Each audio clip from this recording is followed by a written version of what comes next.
Hello বন্ধুরা, আমি শিলা। আজকে তোমাদেরকে এমন একটি গল্প শোনাব যেখানে একটি ছেলে একটি মেয়েকে প্রথমে বন্ধু ভাবত, বেস্ট ফ্রেন্ড ভাবত। তারপর এই মেয়েটিকে আস্তে আস্তে ভালোবাসতে শুরু করল। মেয়েটি ছেলেটিকে ঠিক বন্ধুই ভাবত, এর চাইতে বেশি কিছু না। কিন্তু ছেলেটি এক পর্যায়ে মেয়েটিকে এমনভাবে ভালোবেসে ফেলেছে যে তার জীবনের চাইতেও বেশি ভালোবেসে ফেলেছে। একদিন ছেলেটি তার ভালোবাসা প্রকাশ করতে গেলে মেয়েটি তার সাথে যা করল তা শুনলে বন্ধুরা তোমাদের কলিজা কেঁপে উঠবে। তাহলে চলুন বন্ধুরা, গল্পটি শুরু করি। গল্পটি শুরু করার আগে বন্ধুরা, তোমাদের নিকট আমার বিশেষ অনুরোধ, দয়া করে তোমরা আমার চ্যানেলটি সাবস্ক্রাইব করে আমাকে সাপোর্ট করবা। আমার পাশের বাসার একটা মেয়ে নাম সাধনা, আর ছেলেটির নাম আবু সায়েম। সাধনা আর সায়েম দুজনেই খুব ভালো বন্ধু বলতে পারেন, একজন আর একজনকে ছাড়া চলে না। হঠাৎ করে একদিন সায়েম সাধনাকে মজা করতে করতে বলল, সাধনা, আই লাভ ইউ। ও বলে, শুন সায়েম, আমি তোকে ভালোবাসতে পারবো না, তুই শুধু আমার খুব ভালো বন্ধু। এই কথা বলেই চলে গেল সাধনা। সায়েম তার কথা শুনে হাঁ করে থাকিয়ে রইল।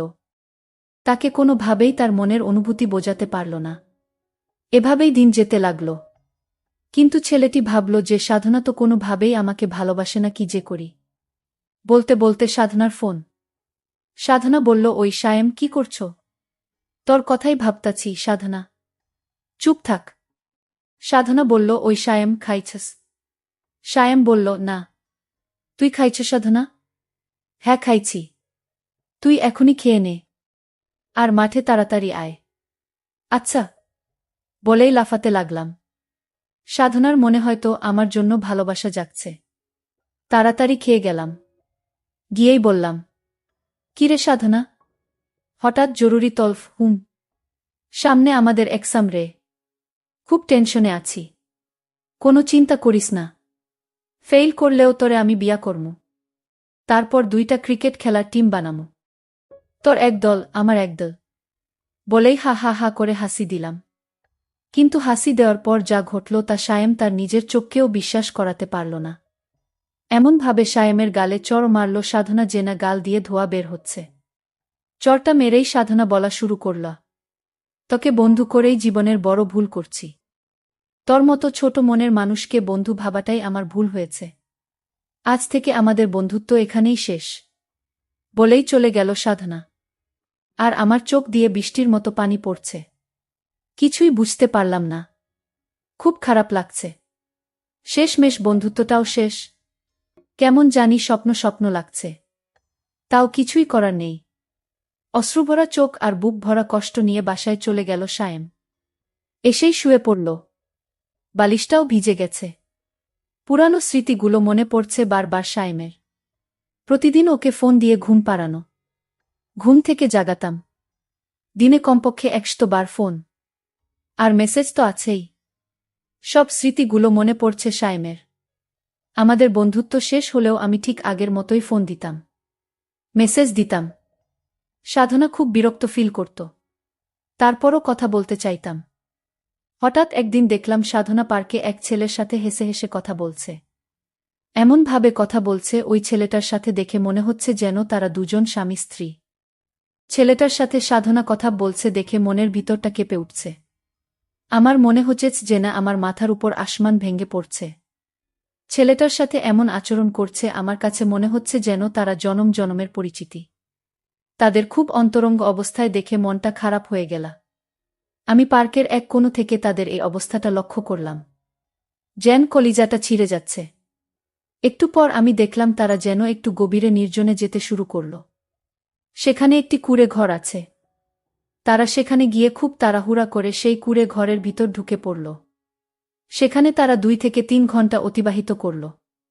আমার আর বুঝতে বাকি রইল না, যাকে জীবনের সবচেয়ে বেশি ঘনিষ্ঠ ভাবতাম, যার কাছ থেকে একটু সুখ পাওয়ার জন্য সব সময় বেকুল থাকতাম, তার আজ এই অবস্থা দেখে মনের ভিতরটা ভেঙে পড়ল। তাই বাসায় এসে পড়লাম। বুকটা ব্যথা করছে। তাই ভাবলাম সাধনাকে একটা ফোন দেই। অনেকবার কল হওয়ার পর রিসিভ করল সাধনা। ফোনটা ধরতেই সায়েম বলল, বুকে ব্যথা করতেছে। সাধনা বলল, ব্যথা করা ভালো। এখন আমাকে আর ডিস্টার্ব করবি না, পরশু আমার পরীক্ষা। আচ্ছা নাপা খেলে ব্যথা যাবে? হ্যাঁ যাবে। এখন আর ফোন দিস না প্লিজ, কিছুই পড়া হয়নি। কয়টা খাবো? উফ, তোর যতটা খেতে মন চায় খা। প্লিজ সায়েম, আর ডিস্টার্ব করিস না। সায়েম তার সমস্ত আবেগ নিয়ে বলল। সাধনা, শেষবারের মতো বল, তুই কি আমায় ভালোবাসিস না? সাধনা বলল না। আর বলল, সায়েম, এসব কথার কোনো মানেই হয় না। আমরা জাস্ট ফ্রেন্ড, তোর অনুরোধে কিন্তু এবার ফ্রেন্ড হইছি। তাই যা বলছ ভালো করে বুঝে বলিস। থ্যাঙ্কস সাধনা, রাখি। ওকে রাখ। আর ভবিষ্যৎ যেন এমন কথা আর না শুনি। ওকে, তাহলে এখন রাখি। ফোনটা রাখবে এমন সময় সায়েম বলল, সাধনা, একটা কথা বলি। সাধনা বলল, কি বলবি বল। সায়েম অত্যন্ত নরম সুরে বলল, আজ তোকে পার্কে একটা ছেলের সাথে দেখলাম। সত্য করে বলবে সাধনা, ছেলেটিকে? তোর সাথে এই ছেলেটির কিসের সম্পর্ক? সাধনা বলল, ও আমার লাভার। সায়েম সাধনার মুখ থেকে কথাগুলো শুনে একেবারে নীরব হয়ে রইল। তার ভিতর থেকে আর কোনো কথা মনে হচ্ছে বের হচ্ছে না। হাত পা একেবারে অবশ হয়ে যাচ্ছে। একটু নীরব থেকে সায়েম বলল, সাধনা, আমার কিছু ভালো লাগছে না। এই কথা শোনার পর সাধনা ফোনটা কেটে দিল। ফোনটা কেটে দিয়ে মনে মনে ভাবতে লাগল। একসময় সাধনা মেয়েটা সারাক্ষণ আমার খবর নিত। এখন আর নেয় না, আর জিজ্ঞেস করে না কাউকে পছন্দ করিস কিনা সায়েম। আর আগের মতো কি করতে হবে বলে না।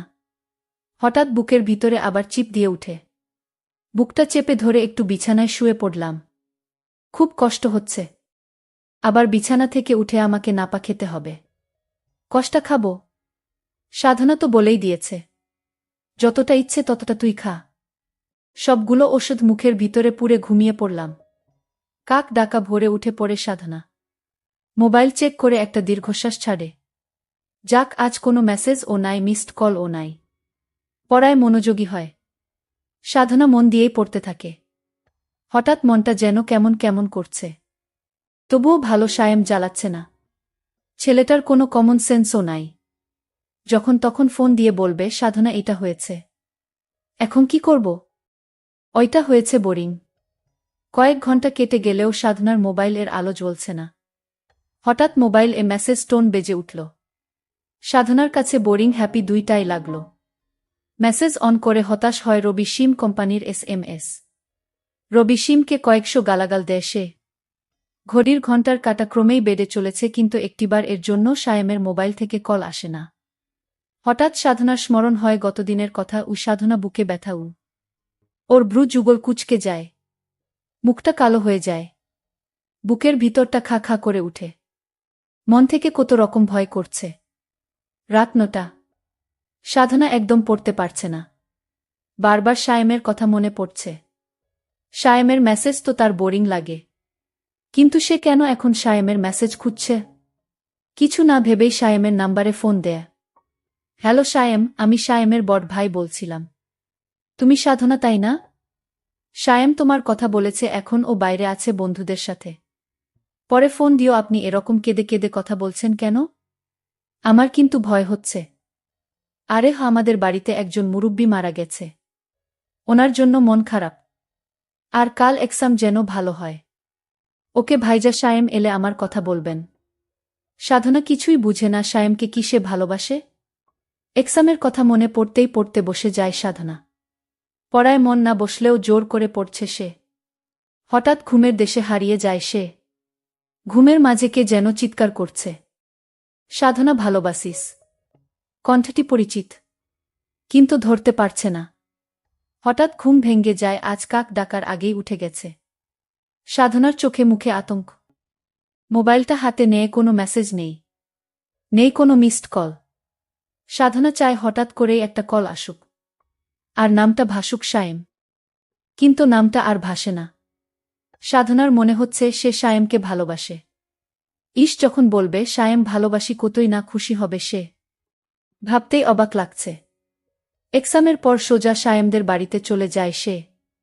সায়েমদের বাড়িতে আগেও এসেছিল, তাই খুব একটা কষ্ট হয়নি। সায়েমদের ঘরে এত মানুষ কেন? সায়েমের বন্ধুরা সবাই এখানে। সায়েম কই? আগের বার এসেছিল তখন তো সায়েম কত খুশি হয়েছিল। সায়েমের ভাই সাধনাকে এগিয়ে নিয়ে যাচ্ছে। সায়েমকে দেখাবে বলে, কিন্তু সাধনার মনে খটকা লেগে যায়। এদিকে তো গোরস্তান এখানে কেন নিয়ে যাচ্ছে আমাকে? সায়েমের ভাই পকেটে হাত দিয়ে একটা ছেঁড়া পাতা দেয়া সাধনার হাতে। কাগজটি পড়তে শুরু করে। হ্যাঁ, এটা সায়েমের লেখা। কেমন আছিস সাধনা?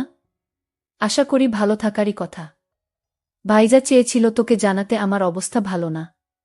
কিন্তু এমনিতেই আমি তোর এক্সামের অনেক ক্ষতি করে ফেলেছি, তাই আর জানাইনি। এক্সাম কেমন হয়েছে? ওসরি আমি তো আর বললেও শুনতে পাব না। সম্ভবত তুই আমার কবরের পাশে দাঁড়িয়ে। জানি না আমাকে কোনোখানে কবর দেওয়া হয়েছে, তবে আমি খুশি হয়েছি এই ভেবে যে আর তোকে ডিস্টার্ব করব না। আসলেই তোকে অনেক ডিস্টার্ব করেছি, মাপ করে দিস। আর হ্যাঁ, তোর লাভার পিঙ্কু অনেক ভালো, হ্যান্ডসাম, তোর সাথে মানা।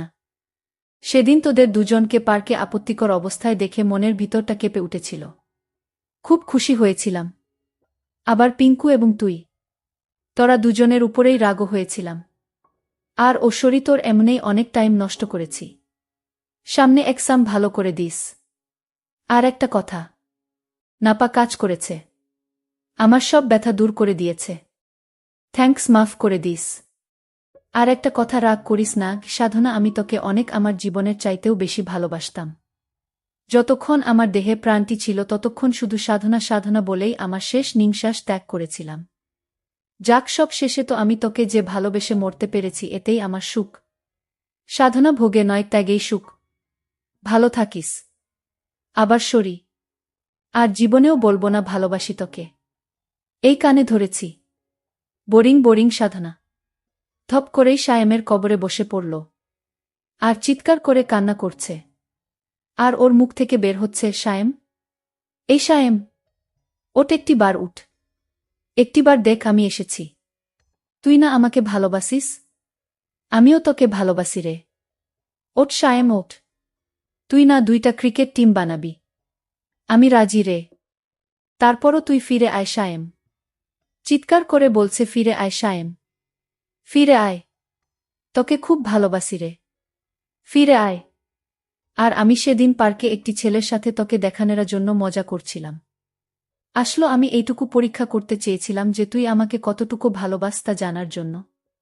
আমার ভুল হয়ে গেছে সায়েম, প্লিজ আমাকে ক্ষমা দে সায়েম।